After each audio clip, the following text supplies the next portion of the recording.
Hello दोस्तों, आज का जो टॉपिक है वो एक ऐसी कंट्रोवर्सी है जिस मूवी ने बहुत ज़्यादा कंट्रोवर्सी क्रिएट कर रखी है। ये मूवी एक तेलुगु मूवी है, अन्नपूर्णी, जो कि एक्ट्रेस इसमें नयनतारा है, जो कि सभी लोग जानते हैं इनके बारे में।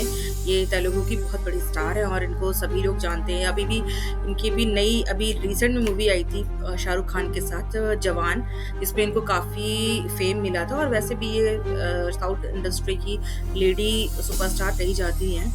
तो इन्होंने ही इस मूवी में एक्ट किया है और ये फ़िल्म पूरी तरीके से हिंदू विरोधी और हिंदू भगवान राम को बहुत ज़्यादा क्रिटिसाइज़ और बहुत ज़्यादा उल्टा-सीधा उसमें बोला गया उनके बारे में। तो चलिए जानते हैं क्या है ये पूरी कंट्रोवर्सी और क्या इसमें बोला गया ऐसा जो इतना ज़्यादा कंट्रोवर्शियल है कि इस मूवी को बैन कर दिया गया है। पहले ये मूवी थिएटर्स में रिलीज़ हुई थी तो वहाँ पे तो ये चली नहीं। उसके बाद इस मूवी को नेटफ्लिक्स पे ओटीटी पे इसको रिलीज़ किया गया था। वहाँ पे भी कंट्रोवर्सी बढ़ने के बाद वहाँ से भी हटा दिया गया है। तो चलिए जानते हैं क्या है इसकी कंट्रोवर्सी और क्या इस मूवी में ऐसा है जो भगवान राम को बहुत ज़्यादा अपमानित कर रहा है। चलिए जानते हैं इसके बारे में। अन्नपूर्णा का मतलब होता है हिंदी में अन्न की देवी। ये फ़िल्म कब आई, कब गई, किसी को पता ही नहीं चला। तमिल सिनेमा में रिलीज़ हुई ये फ़िल्म बुरी तरह से फ्लॉप हो गई। उसके बाद ये फ़िल्म नेटफ्लिक्स पर रिलीज़ हुई और नेटफ्लिक्स के पर आते ही हंगामा क्रिएट हो गया। इस फ़िल्म में कई सारे ऐसे सीन्स थे जिसके ऊपर लोगों ने आपत्तिजनक या क्वेश्चन क्रिएट किए जो कि बहुत ज़्यादा कंट्रोवर्शियल थे। तो इसको भी ऊपर एफआईआर भी हुई है इस मूवी। हीरो वाल्मीकि रामायण का रेफरेंस देकर भगवान राम को नॉन वेजिटेरियन बताता है। तो दूसरे सीन में हिंदू हीरोइन बिरयानी बनाने से पहले नमाज पढ़ती है। उसके बाद एक और सीन में मुस्लिम महिला ये बताती है कि बिरयानी बनाने से पहले अगर नमाज पढ़ी जाए तो बिरयानी अच्छी बनती है। उसके बाद एक और सीन में हिंदू हीरोइन अपने मुस्लिम बॉयफ्रेंड के लिए माँ बाप से बगावत कर देती है। ये सीन सारे वायरल हो गए तो लोग पूछने लगे कि बिरयानी बनाने का नमाज पढ़ने से क्या लेना देना है। खाने का हिंदू से मुस्लिम से क्या लेना देना है इसमें। खाना कब से हिंदू और मुस्लिम हो गया। कुछ लोग कह रहे हैं कि ये एक प्रोपेगेंडा फैलाया जा रहा है, लेकिन जब ऐसी ही मूवीज आती हैं कश्मीर फाइल्स और केरला स्टोरी जैसी, तो उसमें तो पूरी तरीके से यही दिखाया गया है कि कैसे मैनिपुलेट करते हैं लड़कियों को, उनको लव जिहाद में फंसाते हैं और उनको आईएसआईएस ज्वाइन कराते हैं। यही एक कश्मीर फाइल्स में भी बहुत सारा कुछ दिखाया गया कश्मीरी पंडितों के ऊपर, किस तरीके से अत्याचार होता है, उनको अपना ही घर छोड़ना पड़ता है और किस तरीके से उन लोगों को मारा जाता है, उनका रेप किया जाता है और कितना बड़ा जेनोसाइड होता है। ये कश्मीर फाइल में दिखाया गया और ये सच भी था उस टाइम पे। जो कश्मीरी हिंदू वहाँ से आए थे, वहाँ से उनसे ये चीज़ें पूछी गई तो उन्होंने सारी चीज़ें बताई हैं, क्लियरली बताई हैं कि उनके साथ आखिर हुआ क्या था। लेकिन कुछ लोग उस चीज़ को ये बोलते हैं कि वो प्रोपेगेंडा फैला रहे हैं, लेकिन ऐसा कुछ भी नहीं हुआ था। और ये मूवीज़ ऐसी हैं कि जो लोग बोलते हैं कि एक वर्ग के लोगों को, एक कौम के लोगों पे को गलत दिखाने की कोशिश की जा रही है। वहीं अन्नपूर्णा जैसी फ़िल्में ऐसा कुछ नहीं दिखा रही हैं। तो क्लियरली दिख रहा है कि कौन प्रोपेगेंडा फैला रहा है, कौन प्रोपेगेंडा नहीं फैला रहा है। जो सच में प्रोपेगेंडा करती हैं, उनको इसमें बिल्कुल आपत्ति नज़र नहीं। एक पुजारी की बेटी मांस कैसे खा सकती है? उससे घर में कभी मांस बना भी नहीं है। और अब वो जब ज़ाहिर सी बात है कि पुजारी या मंदिर के पुजारी या पंडित लोग जल्दी मांस नहीं खाते और स्पेशली पुजारी तो बिल्कुल भी नहीं खाते हैं। तो वो कैसे मांस बना सकती है? जो कि ज़ाहिर सी बात है उसके घर में नहीं बनता होगा। लेकिन तभी अचानक से उसका मुस्लिम बॉयफ्रेंड आता है और बोलता है कि अरे भगवान भी तो मांस खाते थे, तो तुम क्यों हिचकिचा रही हो?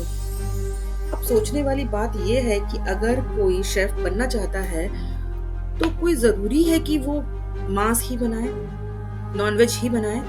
जबकि हमारे देश में आज भी कितने परसेंट लोग सिर्फ वेजिटेरियन हैं, वो लोग नॉनवेज नहीं खाते हैं।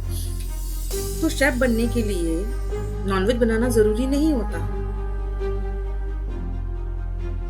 बिना नॉनवेज बनाए भी वो शेफ़ बन सकती थी। अच्छा चलो अगर वो नॉनवेज बनाना चाहती भी है, तो उसको नॉनवेज बनाने के लिए एक मुस्लिम बॉयफ्रेंड ही आके वाल्मीकि रामायण का रेफ़रेंस देता है कि भगवान राम भी तो मांस खाते थे। मांस का मतलब इस मांस को लेकर ये जाहिल ये बोल रहे हैं कि भगवान राम मांस खाते थे। उस मांस का मतलब वाल्मीकि रामायण में 3 तरीके से निकाला गया है। उस मांस का मतलब 3 मतलब होते हैं उस मांस का। पहला मांस का मतलब होता है गोश्त, दूसरे मांस का मतलब होता है मछली का गोश्त, तीसरे मांस का मतलब होता है फल या गूदा। तो इसमें जो रामायण में जो मांस का मतलब दिखाया गया है, वो फल, गूदा, फलाहार बताया गया है, ना कि मांस गोश्त दिखाया गया है। वेदों को जानने वाले ये बताते हैं कि मांस का मतलब फ्रूट, फल का गूदा। डॉक्टर आर रंगन की बुक रामायण इनसाइट में ये बताया गया है कि भगवान राम जो हैं, वो मांस का मतलब यहाँ पे फल और गूदा होता है। वो यहाँ पे ये बताने की कोशिश कर रहे हैं। डॉक्टर रंगन कहते हैं कि क्षत्रिय डॉक्टर रंगन कुछ लोग कहते हैं कि क्षत्रिय तो मांस खाते हैं, लेकिन डॉक्टर रंगन कहते हैं कि क्षत्रिय तो 2-3 शादी भी करते थे। तो क्या भगवान राम ने 2-3 शादी की? नहीं की। उन्होंने तो एक ही शादी की, इसीलिए तो उनको भगवान मर्यादा पुरुषोत्तम श्री राम कहा जाता है। यहाँ तक कि वनवास जाने से पहले माता सीता ने भी वो ये भी बताते हैं कि माता सीता ने भी मांसाहार ना ग्रहण करने की प्रतिज्ञा ली थी। इसीलिए उनके क्षत्रिय होने न होने से ये उनके क्षत्रिय होने से में झूठ नहीं फैलाया जा सकता। भगवान राम ने वनवास जाने से पहले प्रतिज्ञा ली थी कि वो 14 वर्षों में मैं निर्जन वन में रहूंगा और दुनिया की भांति बिना मांस खाए सिर्फ फूल और फल पर जीवित रहूंगा। लेकिन यही लोग अगर आज से ये लोग प्रोपेगेंडा नहीं फैला रहे, ये लोग प्रोपेगेंडा बहुत सालों से फैलाते चले आ रहे हैं। इसी कड़ी में बहुत सारी मूवी हैं जिनमें हिंदू लोगों को एक पुजारियों को या किसी तरीके से भगवानों को गालियाँ दी जाती हैं और हम लोग उसको बहुत अप्रिशिएट भी करते हैं। जैसे लाइक कि शमशेरा मूवी में संजय दत्त को किस तरीके से दिखाया गया है, तिलक लगाए हुए वो कितनी हैवानियत करता है। ऐसे ही पीके मूवी में भी आमिर खान कितना ज़्यादा बोलता है कि भगवान पे दूध मत चढ़ाओ, ये मत चढ़ो, ये मत करो, वो मत करो। तो इस तरीके से कई ऐसी बहुत सारी मूवीज़ हैं जिनमें हिंदू विरोधी चीज़ें दिखाई गई हैं, लेकिन तब इन लोगों को प्रोपेगेंडा नहीं दिखा।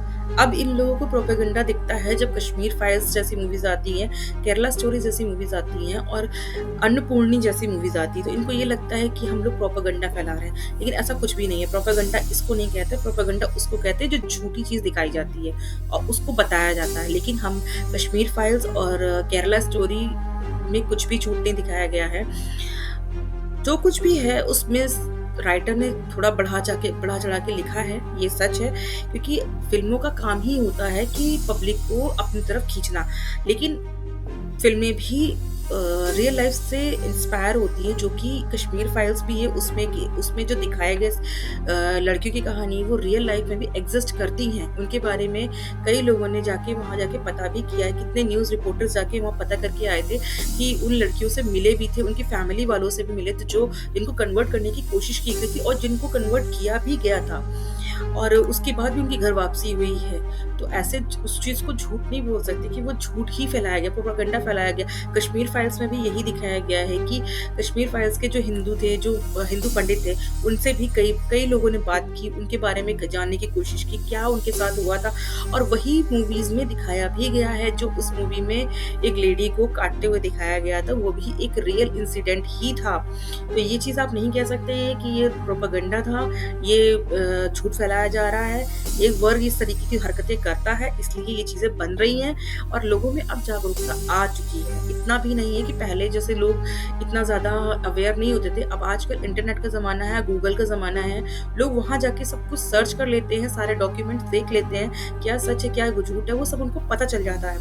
तो अब प्रोपेगेंडा फैलाना इतना आसान नहीं होता है। और अभी जो राम मंदिर का जो मुद्दा आया है, राम मंदिर बन रहा है, राम मंदिर का जो वो होने वाली है 22 तारीख को, तो इस तरीके से तो आप लोग भी जो बोल रहे हैं कि प्रोपेगेंडा फैला रहा है, और तो आप लोग भी प्रोपेगेंडा फैला रहे हैं। तो इस तरीके की मूवीज़ को हमें बायकॉट करना चाहिए, और इस तरीके की हमें मूवीज़ बिल्कुल भी नहीं देखना चाहिए, क्योंकि अगर हम ही लोग इनको इनकरेज करते हैं मूवीज़ बनाने के लिए, और हम अगर देखेंगे नहीं तो ज़ाहिर सी बात है ये मूवीज़ बनाएँगे नहीं।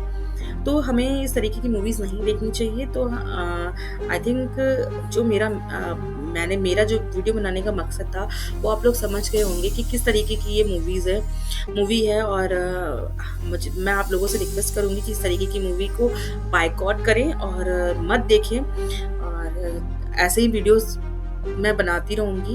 तब तक के लिए मिलते हैं नेक्स्ट वीडियो में। अगर वीडियो पसंद आया तो मेरे चैनल को सब्सक्राइब करें, लाइक करें, और कमेंट करके ज़रूर बताएं कि आपने भी इस मूवी के बारे में सुना है कि नहीं सुना है, और अगर सुना है तो आपको क्या लगता है, इसके बारे में अपनी राय ज़रूर दें। मिलते हैं नेक्स्ट वीडियो में, तब तक के लिए